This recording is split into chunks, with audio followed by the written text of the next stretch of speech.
Assalamualaikum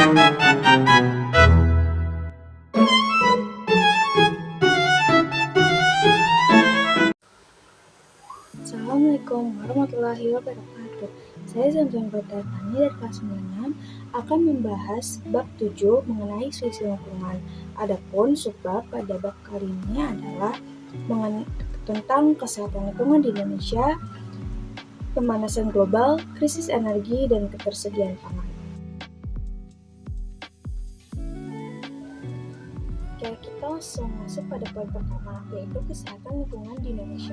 Isu kesehatan lingkungan merupakan masalah kompleks yang penyelesaiannya membutuhkan integrasi dari berbagai sektor.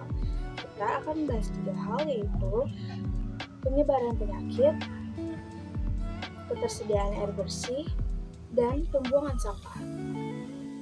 Penyebaran penyakit. Penyakit berbasis lingkungan terjadi akibat interaksi manusia dengan lingkungan yang tidak sehat. Indonesia masuk ke dalam 10 besar negara dengan kasus penyakit lingkungan di puskesmas. Penyakit seperti diare dan ispa masih banyak diderita. Selanjutnya, ketersediaan air bersih. Air bersih sangatlah penting bagi kehidupan, namun tidak semua air layak untuk dikonsumsi.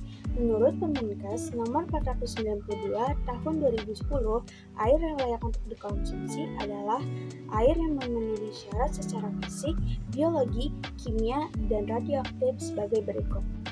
Sayangnya masih banyak rumah tangga di Indonesia yang belum mendapat akses air layak minum.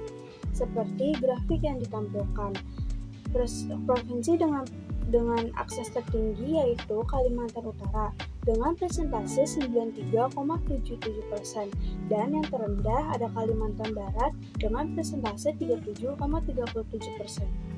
Pembuangan sampah. Sampah adalah sisa kegiatan yang jika tidak dikelola dapat merusak lingkungan dan kesehatan. Seperti gambar yang ditampilkan, hal ini menunjukkan bahwa kesadaran membuang sampah di tempatnya masih perlu ditingkatkan. Pemanasan global adalah peningkatan suhu rata-rata bumi dalam jangka waktu panjang. Hal ini sangat berkaitan dengan perubahan iklim. Data menunjukkan suhu bumi terus meningkat, di mana pada tahun 2016 suhu pertama terpanas terjadi, disusul oleh tahun 2019. Penyebab terjadinya pemanasan global adalah aktivitas manusia, seperti pembakaran bahan bakar fosil yang menghasilkan gas efek rumah kaca, seperti CO2, CH4, dan lain-lainnya. Yang kemudian gas-gas ini terperangkap di atmosfer dan mencegah panas matahari ke luar angkasa. Faktor lain yang memperparah kondisi ini adalah deforestasi atau penipisan lapisan ozon. Adapun dampak dari pemanasan global adalah mencairnya es di kutub dan menyebabkan permukaan air laut naik, penyebaran penyakit, terjadinya bencana alam, dan cuaca yang ekstrim. Upaya mencegah pemanasan global. Beberapa langkah upaya mencegah pemanasan global antara lain sebagai berikut. Yang pertama, dengan mengurangi emisi gas rumah kaca. Beberapa cara dapat dilakukan meliputi penggunaan energi terbarukan, meningkatkan efisiensi energi, pengelolaan limbah yang baik, serta mengurangi penggunaan bahan bakar fosil. Yang kedua, reboisasi atau penanaman kembali hutan memiliki peran penting. Pohon yang ditanam dalam reboisasi menyerap karbon dioksida dari atmosfer, gas rumah kaca utama penyebab pemanasan global. Kemudian menggunakan transportasi ramah lingkungan dan pengelolaan sampah yang baik, meliputi pemisahan sampah, daur ulang, dan pengomposan, merupakan langkah-langkah penting dalam mengurangi emisi gas rumah kaca yang menjadi penyebab utama perubahan iklim. Sumber energi yang digunakan Indonesia masih bergantung pada bahan bakar fosil seperti minyak bumi dan batu bara. Karena tidak dapat diperbarui, persediaannya akan terus berkurang. Dan jika konsumsi terus meningkat, akan terjadi krisis energi. Krisis energi adalah kekurangan sumber energi yang akan berdampak pada berbagai aspek kehidupan. Salah satunya menggunakan energi alternatif, yaitu energi pengganti dari bahan bakar fosil yang lebih ramah lingkungan karena menghasilkan sedikit emisi gas rumah kaca. Berikut merupakan jenis-jenis energi alternatif. Yang pertama, matahari dapat mengubah energi dengan menggunakan panel surya. Panel surya berfungsi mengubah energi cahaya menjadi energi listrik atau panas. Yang kedua, angin dan air dapat dimanfaatkan sebagai sumber listrik. Energi dari pergerakan angin dan air dapat menggerakkan turbin dan diubah menjadi energi listrik. Yang ketiga, panas bumi atau geotermal. Semburan uap yang kencang dari perut bumi dimanfaatkan sebagai pembangkit listrik tenaga panas bumi atau PLTB. Lalu biogas dihasilkan dari fermentasi secara anaerobik dari kotoran manusia atau hewan ternak dengan bantuan mikroorganisme yaitu bakteri Methanobacterium.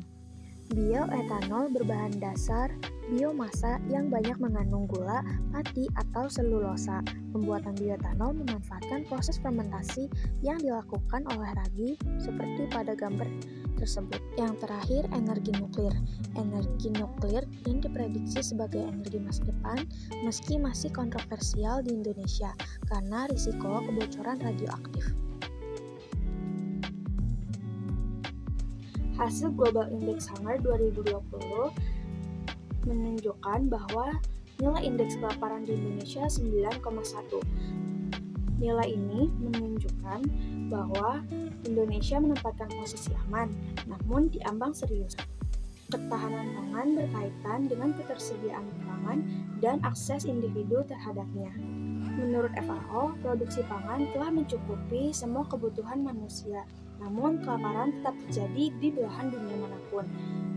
Tantangan produksi pangan meliputi degradasi kesuburan tanah, krisis air, alih fungsi lahan, hama dan penyakit, dan perubahan iklim.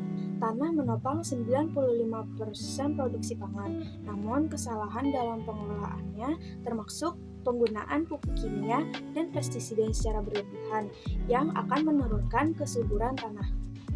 Upaya peningkatan pangan sangat penting. Salah satu caranya melalui intensifikasi, yaitu peningkatan bercocok tanam melalui bibit unggul, dan ekstensifikasi, yaitu peluasan lahan pertanian, seperti pembukaan lahan baru.